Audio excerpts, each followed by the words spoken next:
A very good morning to all of you, and warm wishes for the new year in 2020 and the decade to come. I think this decade is going to be very crucial for India, and the IP community will have a very important role to play in this. And here's hoping for the best for IP and for the country in the next decade.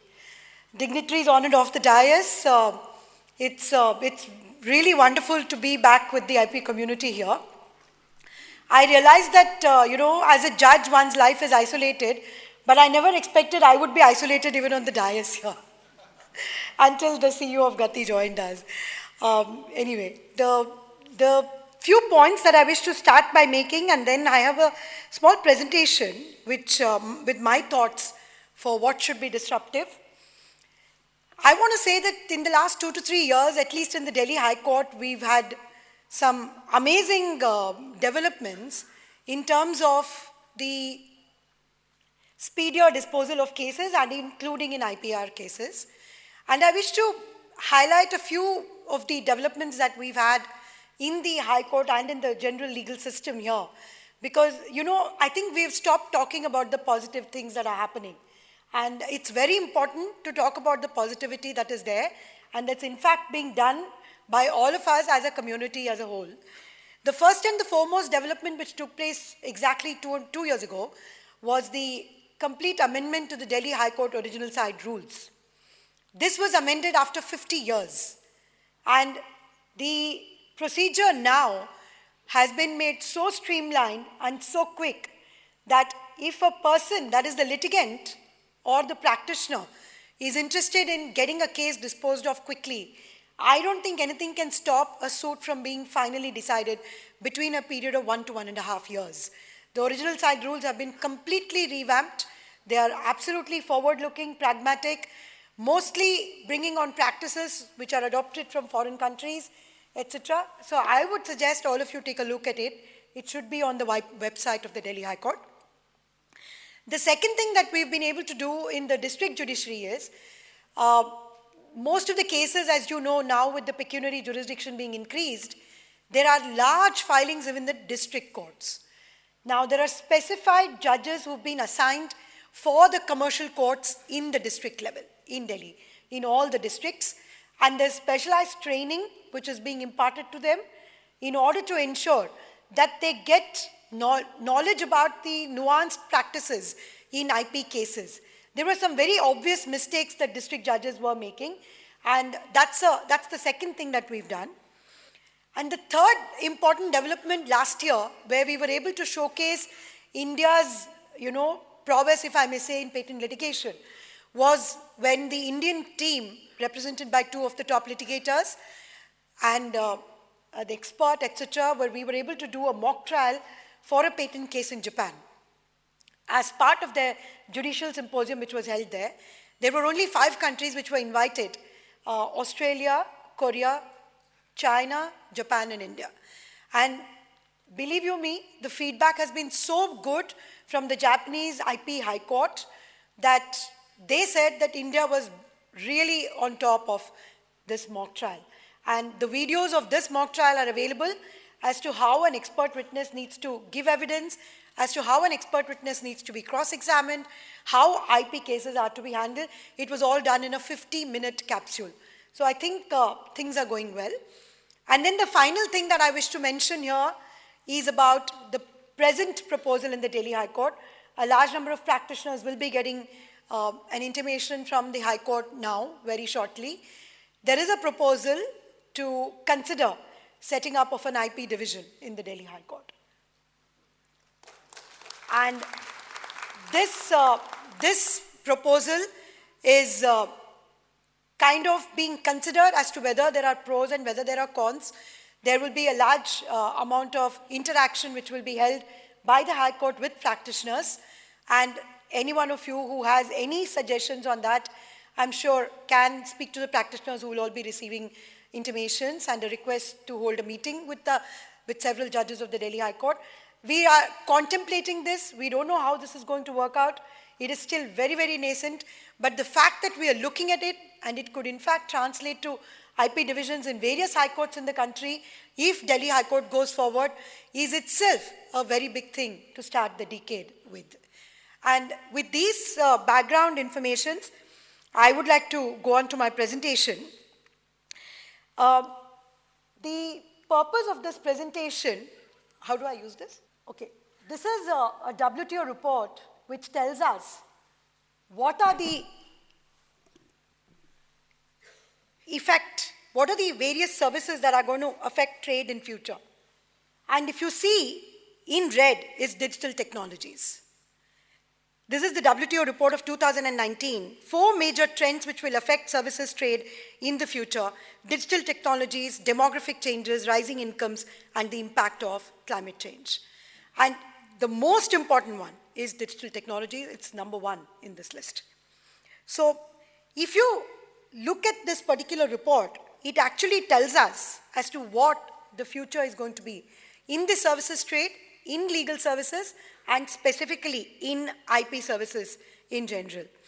Next slide, please.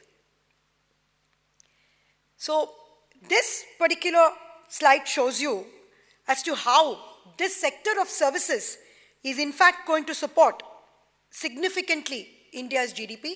It's almost 50% of India's GDP, the services sector.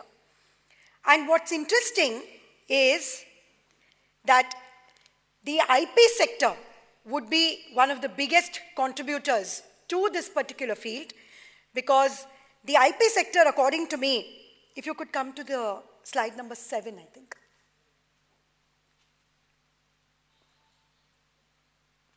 You can circulate this, yes, please stop here. If you look at this, what is the requirement in digital technologies now, and what is needed to take the leap? Insofar as IP is concerned, we will come under the broader categorization of legal services. So what we need to do is reorganize legal services as a whole, and then organize IP services. Then, of course, promotion of GI goods and services, and reforms in IP policies. These, according to me, would be the most important things as a to-do list for our country for the next 10 years. Next slide. Now, in digital technologies, we all use the words online, etc. But what do we see in digital technologies? You will see that there are a large number of disruptions which are already taking place. But the question is the IP community ready for facing this disruption? Are we prepared? Do we have the human resource to deal with it? Do we have sufficient experts to deal with it? You know, my own experience in IP litigation tells me that we need to create more and more and more interfaces between law, IP, economics, technology. Unless and until we do that, we are not going to be having the required human resource to take the next leap. And so my presentation today was to basically try and show you all how we can, in fact, create disruption. We all know that artificial intelligence, blockchain technology, cloud computing, Internet of Things, DevOps and IOPS are all going to change the way the technologies function. Next slide. Manufacturing in digital space is becoming cheaper. Hardware is becoming cheaper. But what is it that adds value to a product? If you look at this one, we all know this, and I'm sure you all know this. An iPhone X manufacturing cost is only about $300. The manufacturer himself earns only $8 to $10.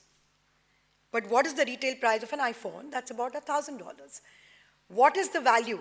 So about $700 is the value of the IP, which is more than the cost of the equipment, the components, and the manufacturing processes. This shows that the bigger scaling of IP is the next big thing that has to happen. Without this, it would be impossible for economy to grow. Let's look at the data of the PCT filings. Next page.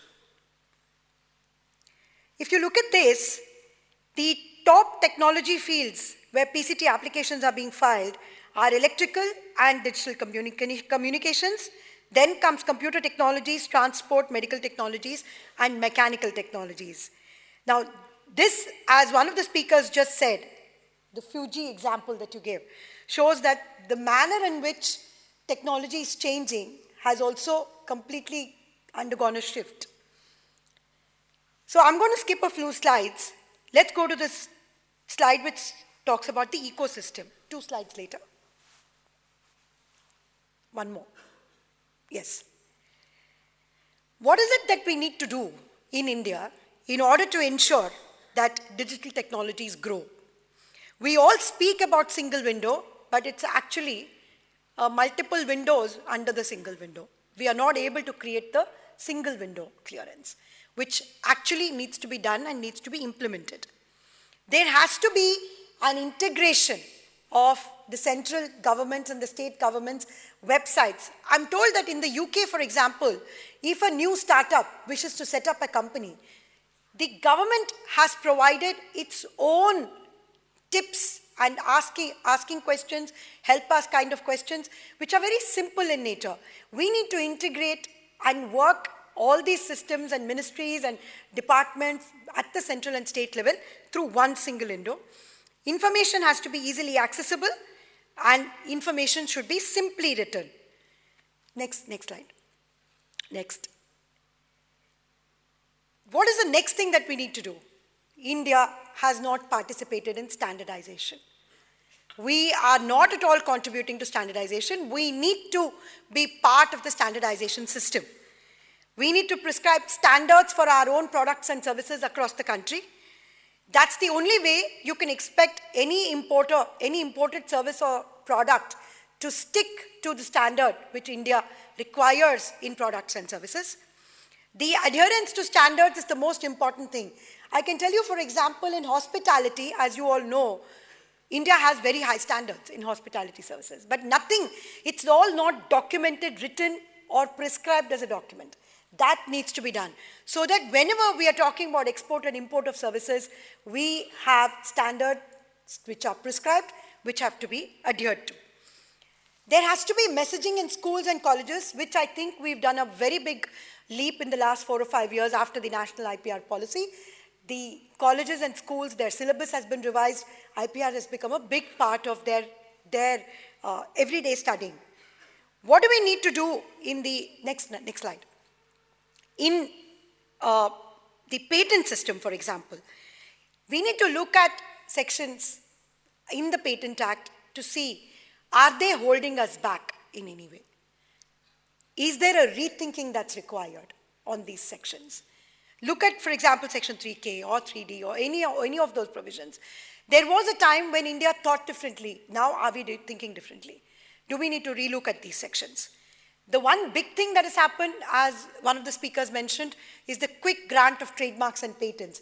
I'm now aware from what practitioners tell me that you can get a patent in 3 years. Is that correct? Yes. So that is a very big thing that has happened in India. We are going on the patent prosecution highway, for example. Next slide. Look at the financial incentives that have been given to patents, for example. How many of you are aware of 2016 tax incentives which have been given for IP in India? As against the standardized rate at that time of 33% tax, India was one of the few countries which said, if you earn revenues from IP, the tax is only 10%. How many practitioners even know this? Most of us don't even know this. This is available since 2016. We need to promote all the positive steps that India has taken towards building a stronger IP regime. Let's come to the patent prosecution highway slide. This is the patent box which I just mentioned about, tax royalties. Royalties on taxation on royalties has been reduced. Yes, next. Yes. This, of course, everyone is aware of. This, I think, was a giant leap for India, the patent prosecution highway with Japan. And this, according to me, is going to make India's patent system much more simpler, much more quicker, and much more efficient. And I think that if this expands, this could be one way of looking at a much more reformed patent system in India. As you all know, the patent prosecution highway, 2 slides down. There are several countries on the patent prosecution highway. I think you're going backwards. Yes, please, forward. Yes. Please look at the large number of countries which have bilateral agreements for patent prosecution highway. You will realize that India is going to be part of an elite club going on to the patent prosecution highway, which is a very positive development which has happened. Let's go back to, go to legal services, the slide which is called as legal services. Go forward, please, not backward. Yes. This is a WTO definition of legal services. If you take a look at this, a broad definition of legal services would include advisory and representation services, as well as all activities relating to the administration of justice, judges, court clerks, public prosecutors, state advocates, etc. This is the WTO definition for legal services. Please go to the next slide.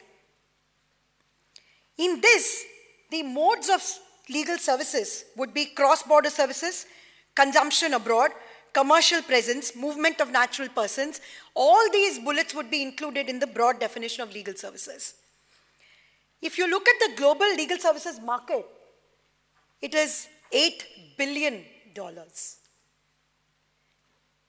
And you will be surprised that 800 billion, I'm sorry. What could be the contribution of India to the global legal services sector? It's less than 1 billion out of 800 billion. But we have the largest number of lawyers in the world, second largest. 6 lakh lawyers, 600,000 lawyers. This is the second biggest legal community in the world. However, our contribution is just 1%, which is very, very little. Considering that it can be an 800 billion market, why are we contributing so little in the legal services after having so many qualified lawyers? I think the reason is legal services is not separately recognized from the profession of advocates. There is a distinct need to regulate and to have a body which will look at legal services and IP services separately under that. Because these are not advocates who appear in court. They are legal services who are providers who do work in their offices. They need not even be qualified lawyers on most occasions. They could even be chartered accountants, tax experts, economists, etc., who would be providing legal services. And this is already happening in the country, but it's all under the radar. It's not getting organized.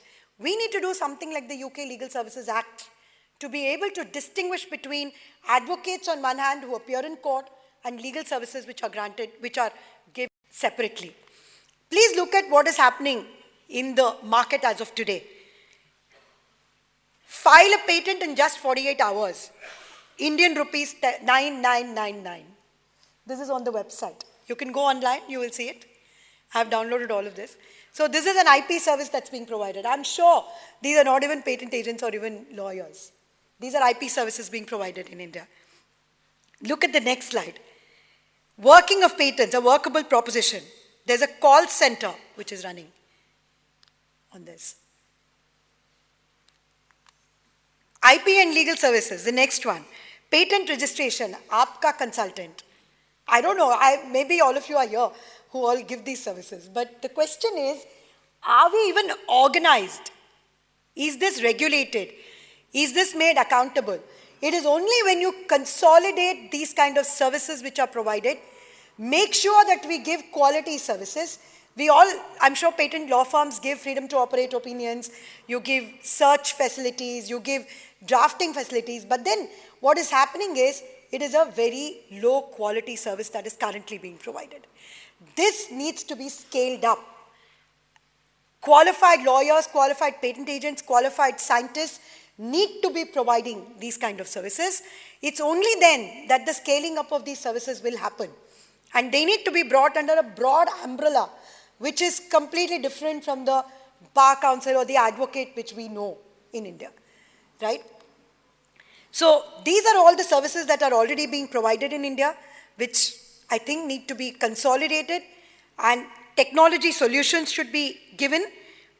by patent professionals. They are not legal professionals, and there is no umbrella under which they can grow and they can consolidate and they can report. There is no database of the organizations which are giving this.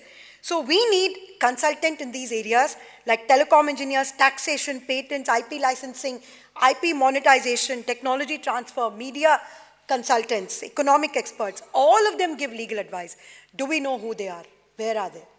Are they in this hall? We don't know.